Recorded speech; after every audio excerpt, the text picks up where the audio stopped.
Food for all. All living things need energy. They use that energy to do all the things they have to do to stay alive.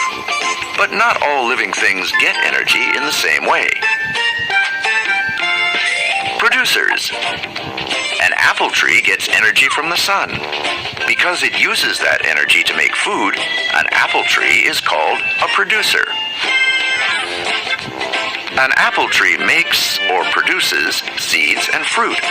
In fact, all plants are producers. People and animals can't make their own food the way plants do. They get energy by eating plants and other animals.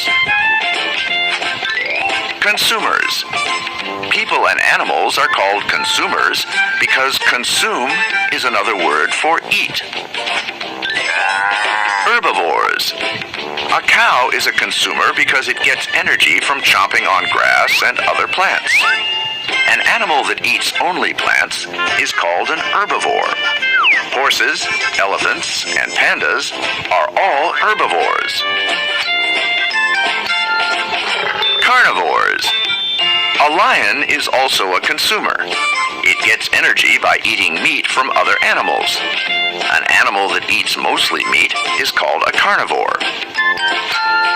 The meat can come from creatures such as zebras, fish, or tiny insects.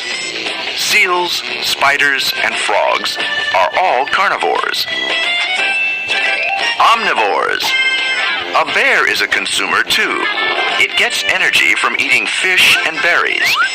Animals that eat both meat and plants are called omnivores.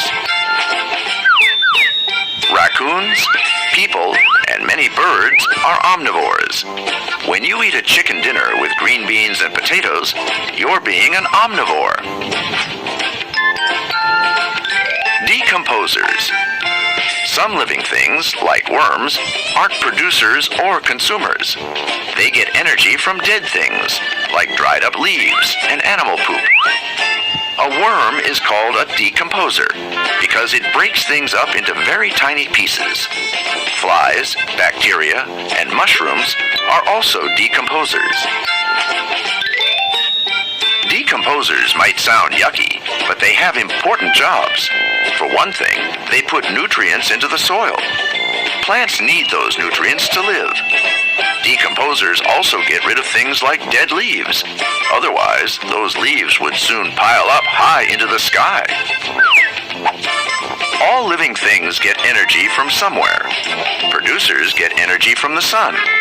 Consumers get energy from producers and consumers. And decomposers get energy from everything that's left behind.